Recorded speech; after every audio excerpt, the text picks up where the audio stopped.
Magandang araw po sa inyong lahat mga ka-confess. May mga pagkakataon talaga sa buhay natin na kung kailan hindi natin inaasahan, doon dumarating ang mga taong magpapatibok ng ating puso sa paraang hindi natin kayang pigilan.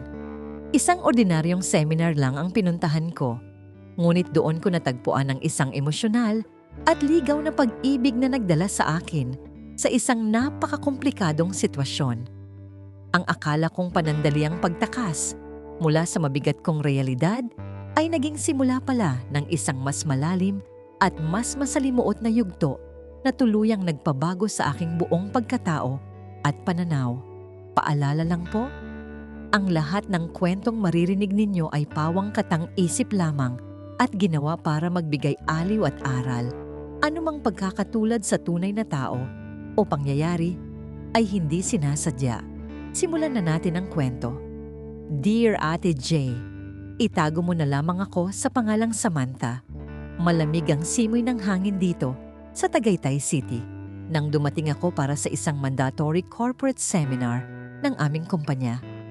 Pagod na pagod ako mula sa biyahe at higit sa lahat ay bugnot ang aking puso dahil sa walang katapusang away namin ng aking asawa na si Trisha. Ang aming pagsasama ay unti-unti nang nawawala ng tamis. At ang seminar na ito ang naging pansamantala kong takas sa sakal na kapaligiran ng Maynila.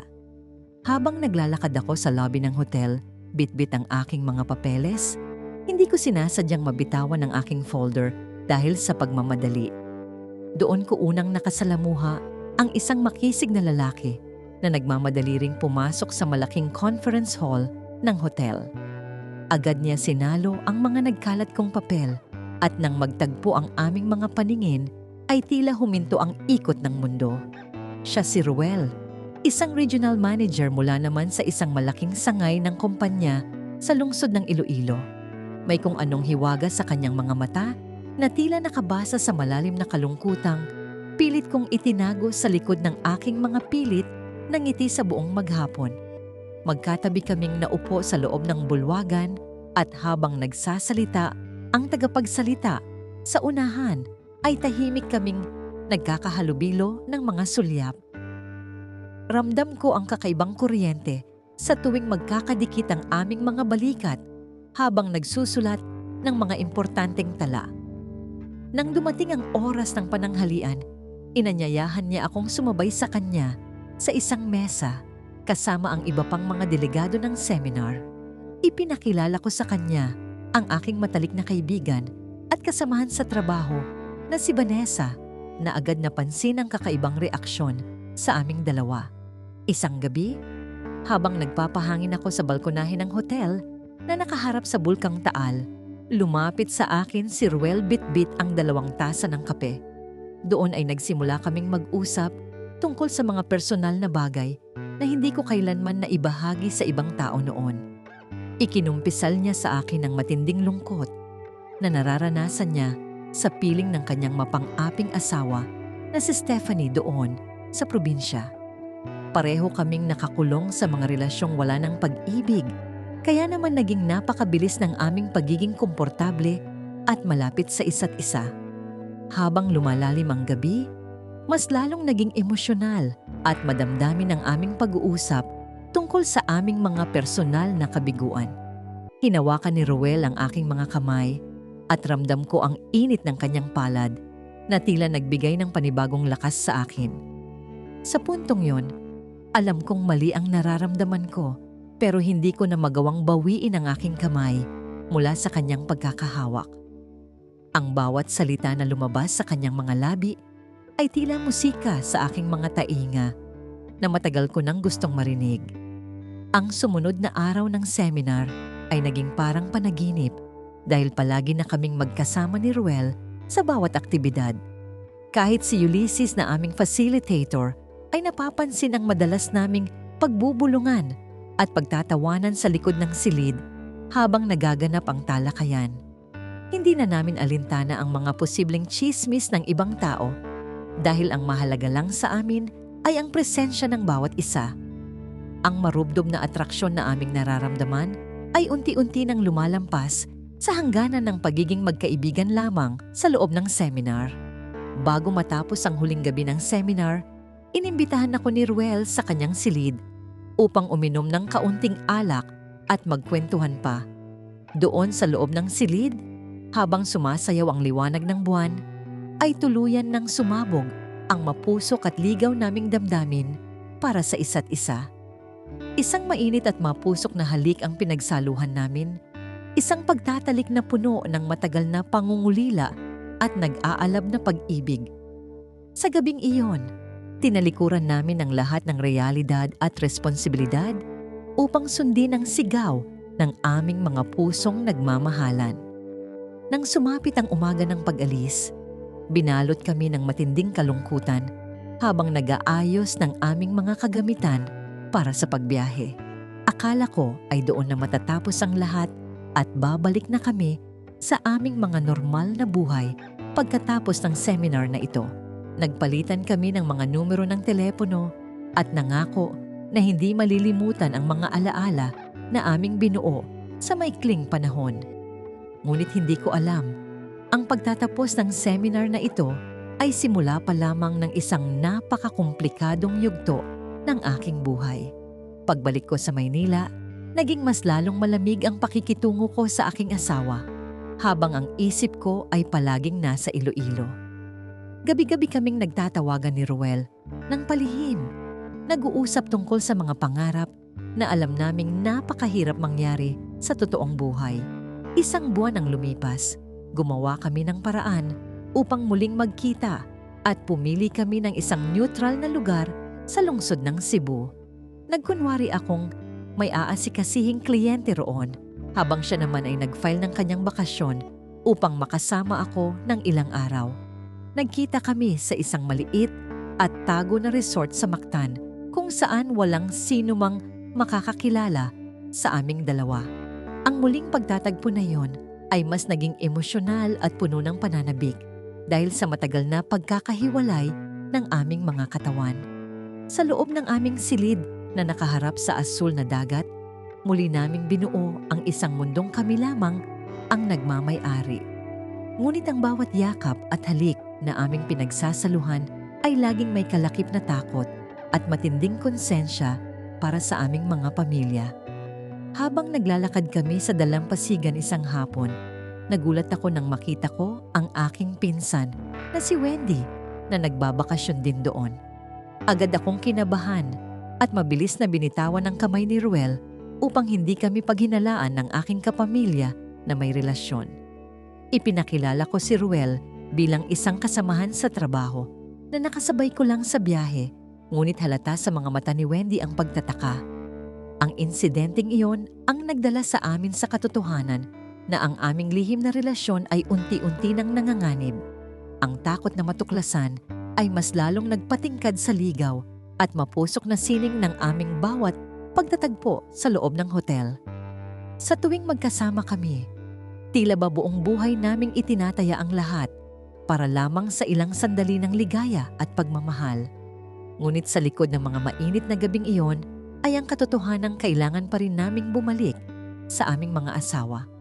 Umiiyak ako sa kanyang dibdib habang iniisip ang nalalapit na naman naming paghihiwalay patungo sa aming sariling mga lungsod. Isang gabi, nakatanggap si Ruel ng isang galit na tawag mula sa kanyang asawa na nagtatanong kung nasaan talaga siya sa mga sandaling iyon. Mukhang may nakasubaybay sa kanyang mga kilos, kaya naman binalot kami ng matinding takot at kaba para sa aming kinabukasan.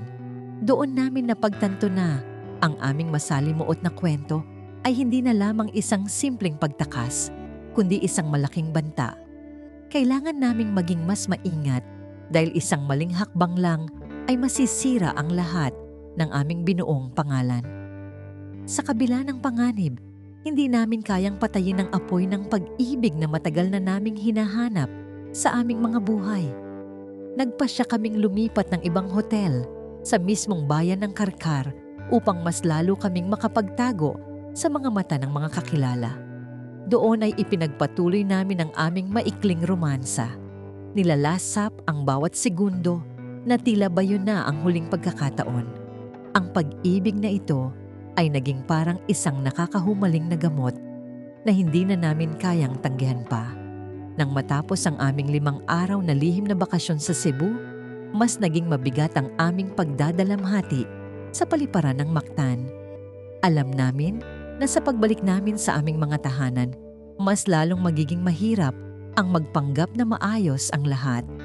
Hinatid ako ni Ruel hanggang sa boarding gate at doon ay binigyan niya ako ng isang huling mahigpit na yakap. Nangako siya na gagawa siya ng paraan upang magkasama kami ng tuluyan. Ngunit alam kong napakahirap ng landas na iyon. Sumakay ako sa eroplano pabalik ng Maynila habang tuloy-tuloy ang pag-agos ng aking mga luha dahil sa bigat ng aking kalooban. Ang lalaking nakilala ko lang sa isang seminar ay tuluyan ng sumakop sa aking buong puso at pag-iisip ngayon. Paano ko haharapin ang aking asawa habang ang buong pagkatao ko ay nakatali na sa isang lalaking nasa kabilang isla? Ang komplikadong yugto ng aking buhay ay nagsisimula pa lamang na sumira sa aking tahimik na mundo. 2 buwan matapos ang biyahe sa Cebu, tuluyan nang sumabog ang lihim nang makita ng aking asawa ang aking mga mensahe. Nagkaroon kami ng isang napakalaking taltalan sa aming bahay at doon ko naisipang tuluyan nang makipaghiwalay dahil wala na talagang pag-ibig. Iniwan ko ang aming tahanan at nagpasya akong lumipad patungong lungsod ng Davao upang doon magpalamig at mag-isip ng aking buhay. Doon ay tinulungan ako ng aking tiyahin na si Teresa na nagpatuloy sa akin sa kanyang maliit na apartment. Tinawagan ko si Ruel upang sabihin ang nangyari at nagulat ako nang sabihin niyang iniwan na rin niya ang kanyang asawa. Nagpasya siyang sumunod sa akin dito sa Mindanao upang harapin namin nang magkasama ang lahat ng magiging bunga ng aming pagpili. Nang magkita kami sa paliparan ng Francisco Bangoy, binalot kami ng matinding emosyon at alam naming wala na kaming balikan pa. Handa naming harapin ang galit ng mundo basta't magkasama naming bubuuin ang aming mga pira-pirasong buhay. Nagsimula kaming mamuhay nang magkasama sa isang simpleng bahay malapit sa paanan ng bundok Apo upang malayo sa mga ingay. Ngunit hindi naging madali ang unang ilang buwan dahil sa mga demanda at legal na usapin na ipinapadala ng aming mga dating asawa. Ang aming kwento ay naging mitsa ng matinding galit mula sa aming mga pamilya na hindi naintindihan ang aming naging desisyon. Sa kabila ng lahat ng hirap, ang pagmamahal namin sa isa't isa ang naging matibay naming sandigan. Sa bawat gabing magkasama kami sa aming bagong tahanan, binabalikan namin ang mga araw na nagsimula ang lahat sa Tagaytay. Ang wild at madamdaming pag-ibig na nagsimula sa isang simpleng seminar ay nagdala sa amin sa isang napakalaking sakripisyo ngayon. Ang bawat hirap at sakit na aming pinagdaanan ay naging katumbas ng kalayaang mamuhay ng tapat sa dikta ng aming mga puso. Natutunan naming tanggapin ang mga pagkakamali namin sa nakaraan upang mas lalo naming mapahalagahan ang aming kasalukuyan. Isang araw, dinalaw kami ni Vanessa upang tingnan ang aming kalagayan at nagulat siya sa katahimikang natagpuan niya sa aming piling. Sinabi niya sa amin na bagamat marami ang nagalit, marami rin ang nakauunawa sa aming naging matapang na pagpili sa huli. Ang suporta ng isang tunay na kaibigan ay nagbigay sa amin ng karagdagang lakas upang ipagpatuloy ang aming bagong buhay. Unti-unti nang natatapos ang mga legal na usapin at nagiging maayos na ang lahat sa aming paligid. Habang nakaupo kami sa isang lokal na kapehan sa Davao, tiningnan ko si Ruel at nakita ko ang kapayapaan sa kanyang mga mata. Ang lalaking nakilala ko sa isang seminar para sa trabaho ay siya palang magiging katuwang ko sa pagbabago ng aking kapalaran. Hindi ko pinagsisisihan ang bawat komplikadong yugto na aming dinaanan dahil doon namin natagpuan ang totoong kahulugan ng kaligayahan. Ang aming pag-ibig na nagsimula sa isang lihim ay naging isang bukas na aklat ng pag-asa. Ngayon, magkasama na kaming nagpapatakbo ng isang maliit na negosyo rito sa Mindanao at masaya sa bawat simpleng araw na dumarating. Ang mga alaala ng takot, tago at ligaw na romansa ay naging bahagi na lamang ng aming makulay na kasaysayan noon. Natutunan kong ang buhay ay masyadong maikli para manatili sa isang sitwasyong hindi ka na masaya at walang pag-unlad. Ang seminar na yon ay hindi lang nagbigay ng kaalaman sa trabaho, kundi nagbigay ng bagong buhay. Naway maging aral ang aking kwento na ang pag-ibig ay may kaakibat na pananagutan, sakripisyo at matinding lakas ng loob sa huli. Salamat Ate Jay sa pagpili sa aking sulat at sana ay nagbigay ito ng inspirasyon sa inyong lahat na nakikinig ngayon. Dito ko natatapusin ang aking lihim na pag-amin. Naway pagpalain kayong lahat ng may kapal sa inyong mga sariling buhay.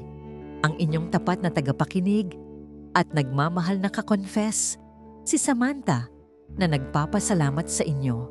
At yan ang kwento ni Samantha, isang lihim na minsan ay mahirap itago, pero sa huli ay nagbigay ng aral at katotohanan sa kanyang puso.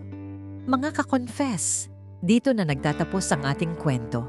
Maraming salamat sa inyong pakikinig at pagsama sa amin mula simula hanggang dulo. Sana ay may napulot kayong aral, inspirasyon, o kahit konting saya sa ating ibinahaging kwento ngayon. Kung nagustuhan ninyo ang kwentong ito, huwag kalimutang i-like, i-share, at higit sa lahat ay mag-subscribe dito sa aming YouTube channel na Tagalog Wild Confession para sa mas marami pang kwentong kapanapanabik, nakakakilig, at minsan ay nakakagulat. At huwag din kalimutang i-follow ang aming Facebook page na Tagalog Wild Confession para lagi kayong updated sa mga bagong uploads at kwentuhan. Hanggang sa susunod nating kwentong Tagalog Wild Confession. Ingat kayo palagi, mga ka-confess.